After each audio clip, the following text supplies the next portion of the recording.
Alright, number 4 of the major arcana, the Emperor.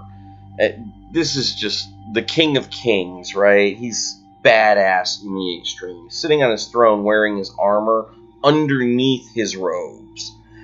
And it's a huge throne, right? There are mountains in the background, a throne carved of solid stone. Wizened old man. He's got a crown of gold on his head and a scepter in his hand, or in his right hand. In his left hand, he's got it looks like a crystal ball in the Rider-Waite. I'm not sure. The Rider-Waite's not exactly known for being accurate or high fidelity. But when I see him in a reading in the upright, because I know we're going to get into the reversed later on, I'm not going to get out of it. He's the king of kings, right? So he makes all of the rules and is beholden to all of the rules. And he forces you to stay within the rules, right? If you come across him in a reading, it's a reminder to follow the rules as they've been laid down. And usually, you catch a king, and it's specific to whichever minor arcana he's in. But in this case, it's the synthesis. All of those rules about the heart and the head and the intuition and the understanding, they're all coming together to remind you to stay on the path. He's an authority figure, right? The man in charge. If it were the Wizard of Oz, he would be the wizard. But that's what I get out of him in a typical reading. Right? There's a few other interpretations that I don't come across very often in readings, but that's by and large what I get out of him. How about you? Well, for me, first off, I've never heard that the Rider-Waite deck isn't accurate.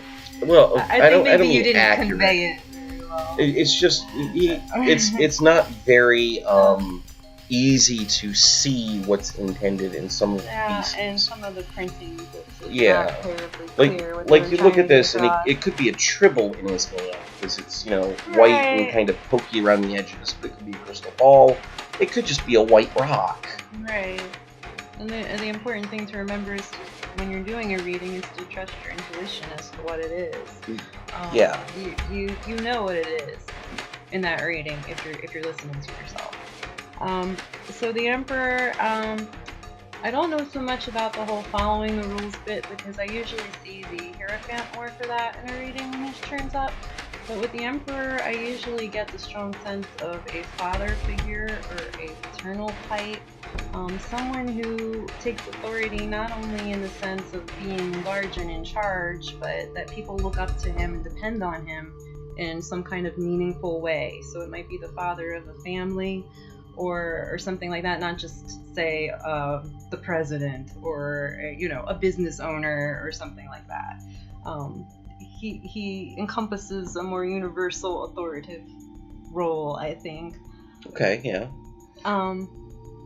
And I see him as being, he's upright anyway. He is a fair and balanced ruler. He has a symbol for wisdom in one hand as well as of his authority in the other.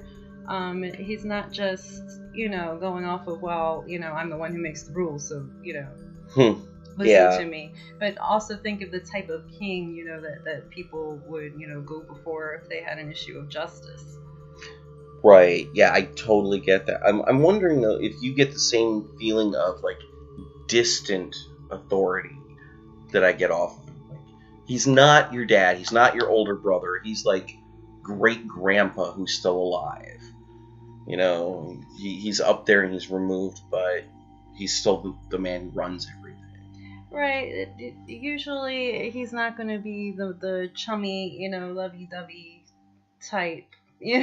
That would be more of an empress energy. It's kind of stern. Right. He's someone who you want their respect a lot. And you want their approval. Yeah, he's not unflinching. And right. He's not, but he's not really approachable. Right? Yeah. He's very matter of fact. Right. right? But at the same time, you know, I see him as somebody who could be compassionate, even though he's not usually associated with compassion in a reading. Yeah, I think of it more as being fair. Yes. Like, yes, that's a good way of looking at it. He'll take your emotions into account, but at the end of the time, it's going to be a fair decision. Exactly. He's able to look at all the sides of the issue. Until you turn him upside down. And then what happens? And So then now all of a sudden you're in trouble. Then he may become more rigid and narrow in focus.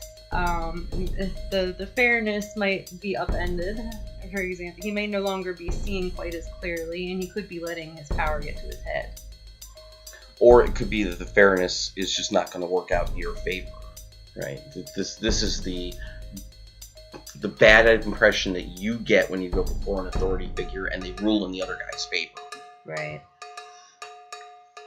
It's almost certainly still a fair reading, or a fair hearing. It just so happens that it wasn't in your favor. Right. You know, you were the person in the wrong in this particular case. Right. It can also, of course, if you're having trouble with authority, if you're having trouble with the law, that's a different card, and we'll get to that one. Right. This is more for you're having an argument with your boss. You know, it's that kind of thing. Right. You run into trouble that way. Yeah. Running into trouble with the law, that's definitely something for later on. And I think that just about covers the Emperor, right?